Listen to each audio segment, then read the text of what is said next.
ನಮ್ಮ ನಿಮ್ಮ ಜೀವಿತದಲ್ಲಿ ನಿಜವಾದ ಆಶೀರ್ವಾದ ಎಲ್ಲಿಂದ ಬರುತ್ತದೆ ಸ್ನೇಹಿತರೆ?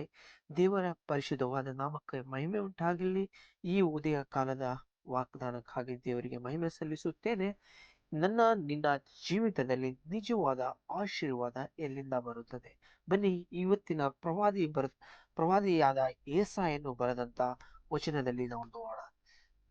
ಏಸಾಯ 65:16ರಲ್ಲಿ ಬರೆಯಲ್ಪಟ್ಟ ಪ್ರಕಾರ, ಲೋಕದಲ್ಲಿ ತನ್ನನ್ನು ಆಶೀರ್ವದಿಸಿಕೊಳ್ಳುವ ಪ್ರತಿಯೊಬ್ಬರು ಸಂಧಾನನಾದ ದೇವರ ಹೆಸರಿನಿಂದ ಆಶೀರ್ವದಿಸಿಕೊಳ್ಳುವನು. ದೇವರ ನಾಮಕ್ಕೆ ಮಹಿಮೆ ಉಂಟಾಗಲಿ. ನಾನು ನೀವು ಯೇಸು ಕ್ರಿಸ್ತನ ಹೆಸರಿನಲ್ಲಿ ಆಶೀರ್ವದಿಸಿಕೊಳ್ಳುವ ನಮ್ಮನ್ನು ನಾವೇ ದೇವರು ನಮ್ಮನ್ನು ಆಶೀರ್ವದಿಸಲು ಶಕ್ತನಾಗಿದ್ದಾನೆ. ಈ ವಚನವನ್ನು ನಾವು ಸ್ಪಷ್ಟವಾಗಿ ಓದುವಾಗ ಈ ವಚನ ನಮಗೆ ಒಂದು ಮಹತ್ವದ ಸತ್ಯವನ್ನು ತಿಳಿಸುತ್ತದೆ.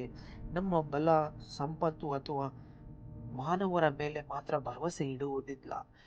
ಸತ್ಯ ಸಂಧಾನನಾದ ದೇವರ ಮೇಲೆ ನಂಬಿಕೆ ನಿಜವಾದ ಆಶೀರ್ವಾದವಾಗಿದೆ. ನಮ್ಮ ಕೀರ್ತನೆಯಲ್ಲಿ ಕೂಡ ಹೀಗೆ ಹೇಳಲ್ಪಟ್ಟಿದೆ, ಮನುಷ್ಯನ ಮೇಲೆ ಭರವಸೆ ಇಡುವುದಕ್ಕಿಂತ ದೇವರಲ್ಲಿ ಭರವಸೆ ಇಡುವುದು ಉತ್ತಮವಾಗಿದೆ. ಪ್ರೀತಿಯ ದೇವ ಜನರೇ, ಇದುವರೆಗೂ ನಮ್ಮ ಬಾಯಲ್ಲಿ ಬರದಂತ ಮಾತು, ಅಯ್ಯೋ ನಾನು ಶಾಪಗ್ರಸ್ತ, ಅಯ್ಯೋ ನಾನು ಪಾಪಿ, ಅದನ್ನ ಬಿಟ್ಟು ನಾನು ಆಶೀರ್ವದಿಸಲ್ಪಟ್ಟವನು, ನಾನು ಆಶೀರ್ವಾದ ಹೊಂದಲ್ಪಟ್ಟವನು.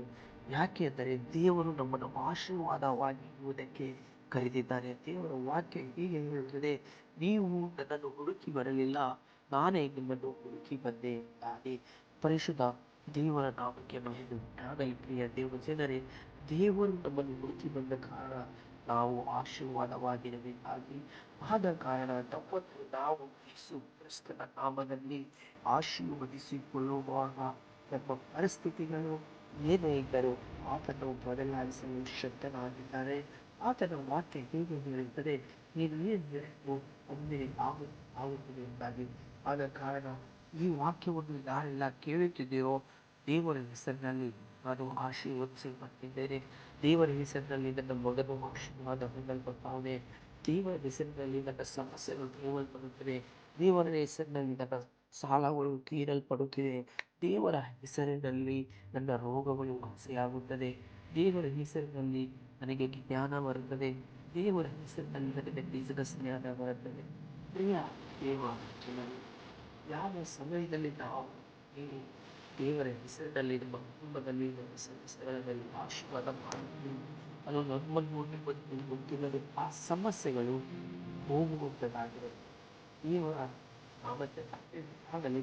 ದೇವರ ವಾಕ್ಯ ಸ್ಪಷ್ಟವಾಗಿ ಹೇಳಲ್ಪಟ್ಟ ಪ್ರಕಾರ ದೇವರ ಕಾರ್ಯ ಹೇಗೆ ಅಂದರೆ, ತನ್ನ ತಾಯಿಗೆ ಹೊಟ್ಟೆಯಲ್ಲಿ ಮಗು ಬೆಳೆಯುವುದು ಹೇಗೆ ಗೊತ್ತಾಗುವುದಿಲ್ಲವೋ ಹಾಗೆ ನಮ್ಮ ಕಾರ್ಯಗಳು ಮಾಡುವ ಕಾರ್ಯಗಳು ಗೊತ್ತಾಗುವುದಿಲ್ಲ. ಅದು ಸರಿಯಾದ ಸಮಯಕ್ಕೆ ದೇವರನ್ನು ನಮ್ಮ ಮುಂದೆ ಬರವಣಿಗೆ. ಆದ ಕಾರಣ ದೇವರು ನನ್ನನ್ನು ಆಶೀರ್ವದಿಸುತ್ತಾನೆ. ನಮಗೋಸ್ಕರ ನೀವು ಪ್ರಾರ್ಥಿಸಿ, ನಾವು ನಿಮಗೋಸ್ಕರ ಪ್ರಾರ್ಥಿಸ್ತೇವೆ. ಅದೇ ಆ ದೇವರೇ ಯೇಸುವಿನ ನಾಮದಲ್ಲಿ ಕೊಟ್ಟಂತಹ ವಾಕ್ಯ ಪಾಲಿಸಿ.